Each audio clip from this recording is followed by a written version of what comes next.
Our next story is from Ukraine. It concerns the country's president, Volodymyr Zelensky, the poster boy of the West's resistance against Russia. The embodiment of defiant bravery for Europe and its allies. That's exactly what they called him when Russia had invaded Ukraine. But do they treat him as such? Not really. A new report shared some interesting insights on how the West treats Volodymyr Zelensky, especially the United States, a country which promised to do whatever it takes to help Ukraine. Turns out it is, but not without condensation. According to one report, Biden recently lost his temper during a phone call with Zelensky. Why? Because he felt Zelensky wasn't showing enough gratitude. The phone call took place in June. It was about a new financial aid package, a $1 billion package of military aid. Zelensky apparently wanted more, so he started to list out the additional help he needed but wasn't getting. And this is when the American president reportedly lost his temper. He raised his voice to remind Zelensky how generous the Americans were being and how Zelensky could show a little more gratitude to them. Now, before I go further, let me make this very clear. These are reports at best. They may or may not be true, but as they say, there's no smoke without fire.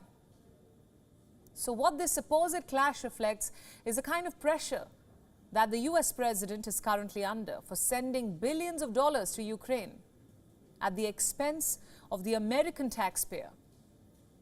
That's what analysts are saying, and not without reason.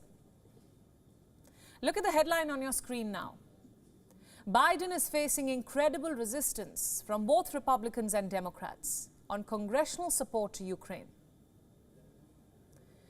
In fact, just last week, a group of 30 so-called progressive Democrats sent a letter to Biden vis-a-vis his Ukraine strategy.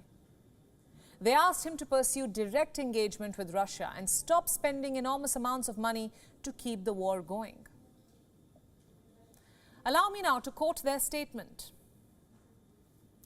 As legislators responsible for the expenditure of tens of billions of US taxpayer dollars in military assistance in the conflict, we believe that such involvement in this war also creates a responsibility for the United States to seriously consider all possible avenues, including direct engagement with Russia.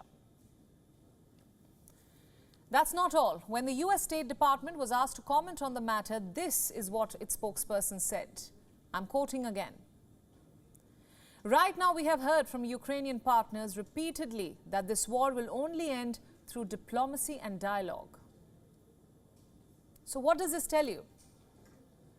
That there's a growing sentiment in America that the funding to Ukraine needs to be reassessed. At the same time, America should explore diplomacy and dialogue with the Russians. Remember, the timing of this report on the Biden-Zelensky call, also of what's unfolding in America, is very crucial. It's all happening in the run-up to the midterm polls. They're scheduled for the 8th of November. That's just a week from now. These elections are very important. They will determine which party controls the US Congress. The prospects of Democrats winning don't look good. They're trailing in most opinion polls. They're expected to lose their stronghold. And to add to their worries, Republicans have amplified their rhetoric on Ukraine, with some Republican leaders going as far as saying that there won't be a blank check for Ukrainians if they win control of the chamber from Democrats. Naturally, this has raised concerns that Republicans might choke, if not end American aid to Ukraine altogether. So Team Biden is on tricky terrain here. They can't afford to lose these polls. So what do? They try to balance their narrative on Ukraine by banking on such tell-all reports on how Joe Biden supposedly told Zelensky to be a bit more thankful. Here's hoping it yields the desired results for them. WION World is now available in your country. Download the app now and get all the news updates on the move.